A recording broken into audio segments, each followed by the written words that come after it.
When an infant or toddler displays a pattern of challenging behavior of either type, acting out or withdrawing, the goal for adults must be to understand the child's experience, respond to the needs, and help him use better strategies to meet his needs.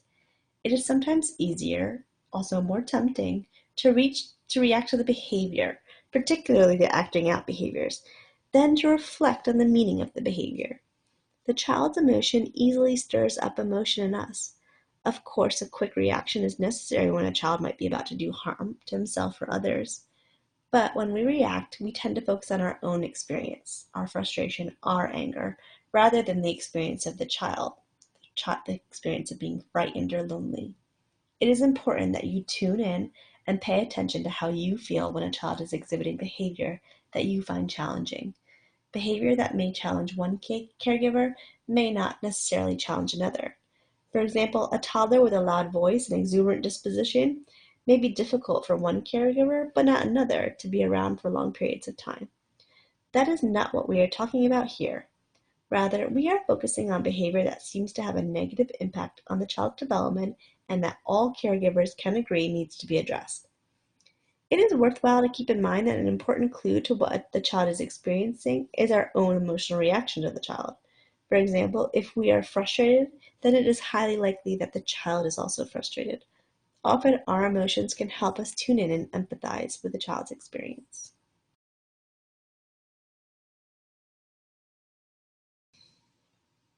When we reflect on the meaning of the behavior, we are keeping our focus on the child's experience.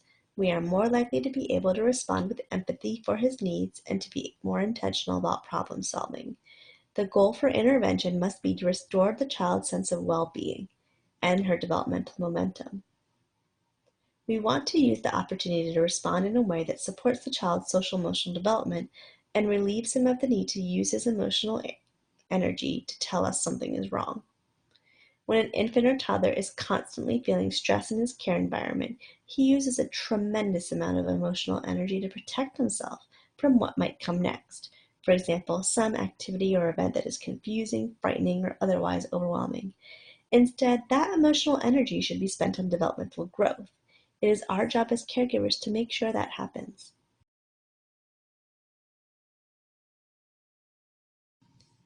So, responding to distress. Responses to challenging behavior should meet this criteria. First, acknowledge distress. Name the feelings, you seem so sad, or you seem so upset. Then offer comfort. Change the holding position of an infant. Say, it will be okay, we'll help you feel better. Offer comfort items like special blankets or pacifiers. Then, be attuned to the child's individualized needs. Being attuned is the ability to understand the child's unique experience. Being attuned to a child is about being at one or in sync with the child. For example, a teacher who knows Elijah is particularly sensitive to other children's crying, before Elijah starts to react to the crying of another child, the teacher knowingly approaches Elijah to offer her physical presence and comfort to him. Then help the child achieve the understood intention. Help the child find another way he can get what he wants. For example, you want more milk. You can point to the sippy cup. You don't need to throw it.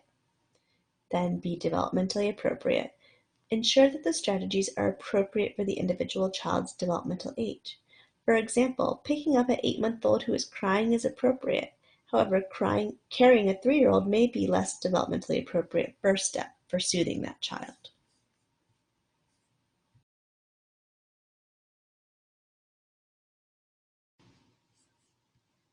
As caregivers, our job is to carefully observe and gather information about a young child and his or her family in order to eventually generate a hypothesis, or our best guess, test it out, and use what we learn to understand the meaning of the behavior in question. This process takes time and thought.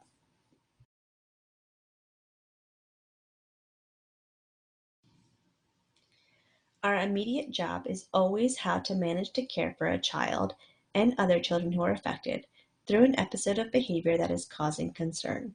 Our first efforts focus on ensuring safety. We then attempt to help the child develop increased abilities to cope, and we foster the child's abilities to use more acceptable strategies to experience, express, and regulate emotion. Form close and secure interpersonal relationships, and explore the environment and learn. When the behavior in question is a pattern, we need to figure out what its meaning is for the child, what the behavior represents, what is the function or purpose of the behavior, and what to do about it.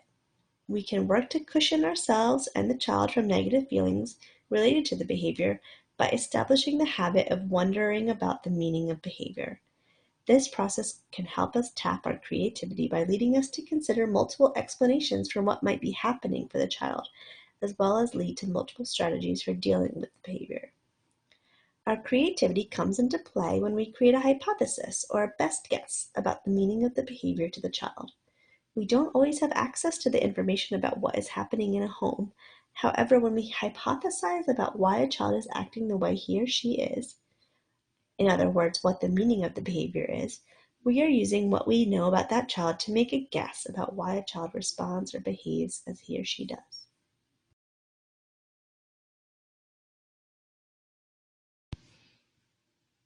When developing an approach to supporting and guiding young children's behavior, it is critical that young children feel safe within secure and caring relationships. Very young children need responsive interactions and opportunities to spend time in socially and emotionally supportive environments. The importance of caregivers and families meeting these needs has been discussed before. Our approach is reflective rather than reactive. We focus on insisting the child in getting needs met rather than eliminating the challenging behavior, because remember, that behavior is trying to get something. The goal is to help the child with developmental appropriate self-regulation so that developmental momentum is not slowed down or disrupted.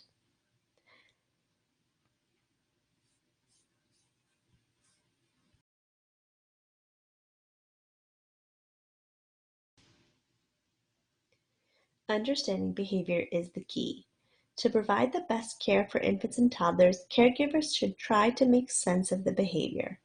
A reflective approach will involve the following items. First, watch children. Careful observation is critical. Behavior is a form of communication. Children tell us their needs and wants, sometimes through challenging behavior. Focus on the child. Ask, what is this child trying to tell me? And I wonder. Create a best guess, your hypothesis, and choose supportive ways to respond.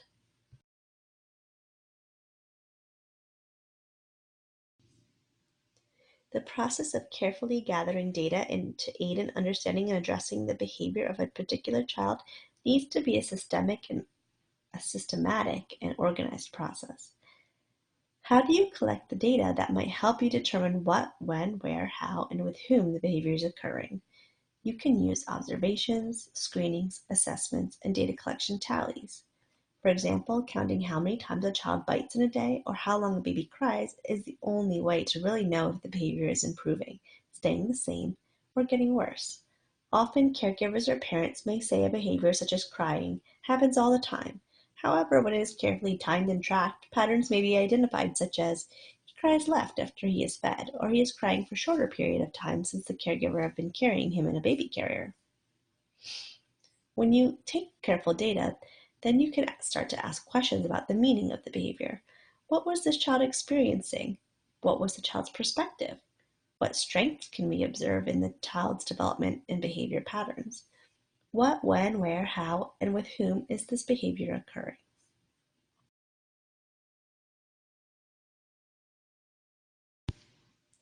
Think about how you observe, track, and document your own and other children's responses to the child's behavior. For example, when a toddler grabs a toy from another child, does the child give up the toy so that the toddler learns that grabbing is an effective way to get a toy?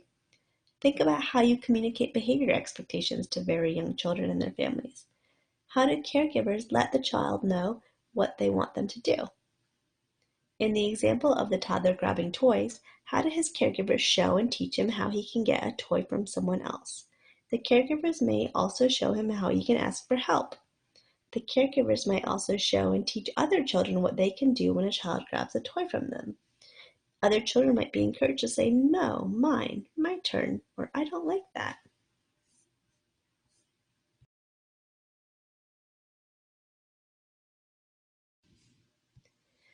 Parent interview questions list some important questions to discuss with family members during one or more conversations. There will need to be some thought given to which staff member has the most comfortable relationship with the family in order to decide who should speak with them. Staff should be sensitive to and respectful of cultural issues and to the impact of culture on parenting behavior, perceptions about behavior problems, and perceptions about the helping professions.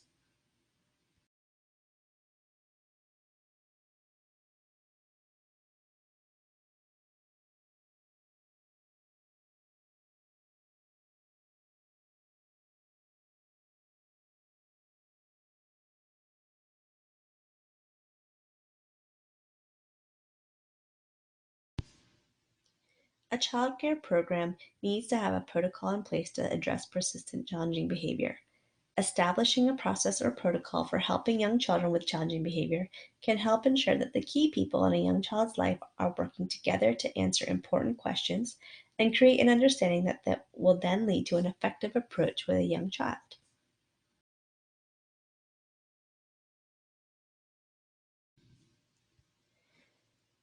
All programs should have a protocol that outline the clear steps to be followed in developing a plan to address challenging behavior.